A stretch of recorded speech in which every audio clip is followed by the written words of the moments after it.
Today we're going to review this. It is the Delter press. This is one of the most requested reviews I've had in some time, and lots of you want to know, is this better than the Aeropress? And I think that's asking entirely the wrong question. I'll explain why in a second. Now, this is a Brisbane-based company, I think. It's designed in Australia. It's manufactured in China. It is in the UK available for about £35, which makes it a bit more expensive than an Aeropress. But the reason it's the wrong question is that it is a fundamentally different brewer. And I do mean fundamentally. Now, I need an Aeropress to make this all work. So you know the Aeropress. The Aeropress is an infusion brewer. All of the coffee and all of the water hang out for a while in the brew chamber, and then you plunge them to sort of press them against a piece of paper, clean them up, separate them, and get your cup of coffee out that way. But the key here is that it's an infusion brewer. Delter press is not an infusion brewer, and I think that's a really important point. So it fundamentally brews in an entirely different way to the Aeropress. Here you have your water goes in the top in a slightly convoluted way, but we'll come to that. So your filter paper goes here, and you can see here your brewer essentially has kind of a shower screen, almost like an espresso machine, a kind of spray head, I guess is probably more accurate. So this column of water is going to pass through this puck of coffee, and that makes it a totally different brewer to the Aeropress. So we've got two questions to answer about the Delter press. Firstly, does it make good coffee? And secondly, well, what's the experience of it like? How is it to use? Now, it is going to end up being compared to the Aeropress, and I think the Aeropress is a very high bar in a couple of regards. One, it's such a flexible brewer. You can do so much with it. There's so many different ways to brew. And two, it's cheap and it's easy to use, and it's kind of reliable. It's unbreakable. It's simple. There's a couple of parts. It comes with extra bits, but even if you don't use these, it doesn't really matter. So let's start off with how you brew coffee using the Delter press. So here's how it works. We're going to put our coffee in here. You turn the whole thing upside down, and you then have rinsed out your filter paper, put it in your cap, and that cap screws on top. Also simple, also familiar, I guess, so far. Well, a bit. This is where things get a little bit odd. Turn upside down, put it on your brewing vessel, and you leave the plunger all the way in, right? It's not the Aeropress where you take the plunger out, put the water in, put the plunger in again. We start with our plunger fully depressed. Now, one nice thing about this, in theory, is there's lines on here to give you an idea of how much water to fill.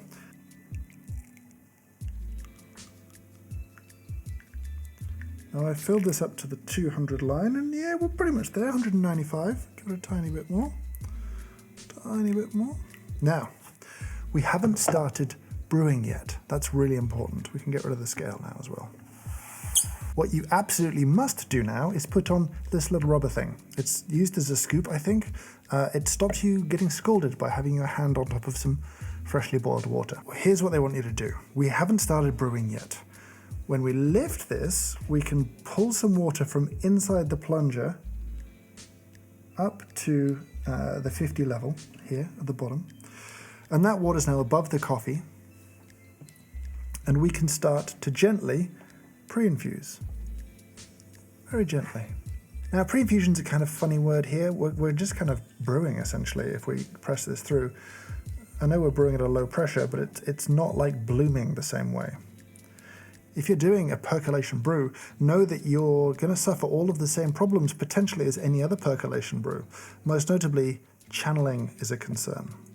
So now I can pull up the rest of my brew water, which interestingly is a little bit less than 150, so some extra has clearly gone through, and I can press that gently through.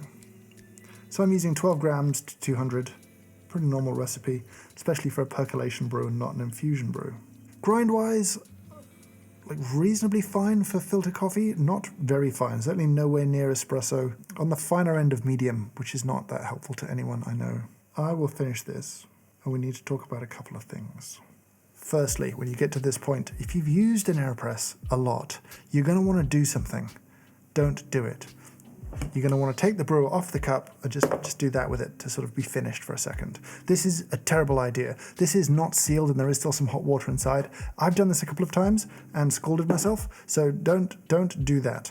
I think they encourage you to kind of press through again the last little bits. In Aeropress brewing, that never tastes particularly good to do, so I'm kind of intrigued by that. Even so, when you're done, I'd probably pull back a little bit, but I would not turn this upside down. That's all I'm saying. This little thing here, just as a side note, has kind of driven me crazy. If you lose this, it becomes very hard to use this brewer because you literally can't put your hand on top and press it. It doesn't fit particularly well. It falls out quite a lot in transit. It would be easier to lose. I don't think it's a particularly good scoop. I think it's not a great piece of design. And here we have some coffee, and that's actually too hot for me to assess right now. It smells quite nice. And I don't doubt it will be a pretty good brew. It's a question of getting my grind fine enough to use. I'm going to clean this up now, and unfortunately for the Delter, this is one area where it will come in direct comparison with the Aeropress. If you've used an Aeropress, I'm sure you remember the first time that you kind of pocked out that spent puck and just gave it a rinse and it was done and it was clean and you were like, that's so easy. Not quite the same experience here. And I know that's kind of unfair. It's one of the best bits of the Aeropress is that kind of cleanup process being so quick and easy. It just isn't that with the Delter. I'll press it through. If we take this thing off, it doesn't work the same way because the coffee is still inside the brew chamber, right? Like I can't just knock it out. So I have to be a bit more aggressive. And then the inside of it is still pretty messy. It needs a really good rinse and a good clean. It's just not as fun. It's just not as easy to clean up as the Aeropress. It's okay. But compared to other paper filter brewers, like you take a V60, you pick the paper up, you throw it in the bin, clever, you do the same thing, even though that's an infusion brewer. It's beside the point. So while we wait for the coffee to cool a little bit more still, I'll talk to you about a few other things that sort of bother me or that I think about with the Delter, aside from this thing that just keeps falling out. Now, the papers that go in it are very similar, but not quite identical in size to the Aeropress. The texture feels very different, so they're most definitely two-sided.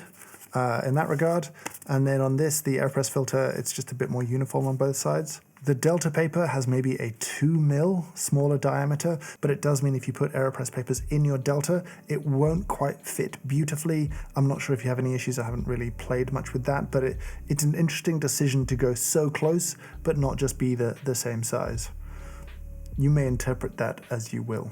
The plunger mechanism on the Aeropress is that big chunk of rubber. Here, the seal is much thinner. There's this small little gasket here that a few times I've ended up getting kind of twisted or mashed up, and it just doesn't feel as kind of sturdy and long-lasting as the plunger from an Aeropress. I feel this would just be much easier to damage or potentially just wear out than a thicker, larger piece of rubber in the Aeropress. So that's kind of a funny one for me. The last little nitpick, I guess, or thing I think about is the shower screen. The way that this distributes water is kind of interesting. It does have a sort of an outward spray pattern, so you're looking to hit, I guess, probably most of the coffee reasonably well, but the flow doesn't look super consistent across the whole shower head, right? Like I do worry about things like channels forming in my brew from pushing a little bit too hard, if I'm pushing with some pressure. If I'm pushing very softly, then it's not really a concern, but if you start to press harder, these do generate a little bit of force that I would imagine would be pretty disruptive potentially to the coffee cake. And so you might ask, do I like anything about this? Well, yeah, it makes a nice cup of coffee. There's no denying that. You can use it and you can have some pretty tasty brews. It's a nice little percolation brewer. It's an interesting approach. I like aspects of it. But in all these things, I have to ask, what problem is it solving better than something else? Yes, it is a new place to play. It is a new way of brewing in a way, this sort of very hand-controlled percolation. And yes, you could do a whole bunch with like, is it good to do 150 and then 150, or is it good to do 150 and then another 50 and then another 50 and then another 50 ml brew? Like, is that better? It's a bunch of variables, but I'm not sure those are variables that are designed or offered up in a way to solve a particular problem. I'm sure if you have one and brew with one, you'll have some fun. I've no doubt you'll get some tasty coffee out of it, but it's not the Aeropress killer.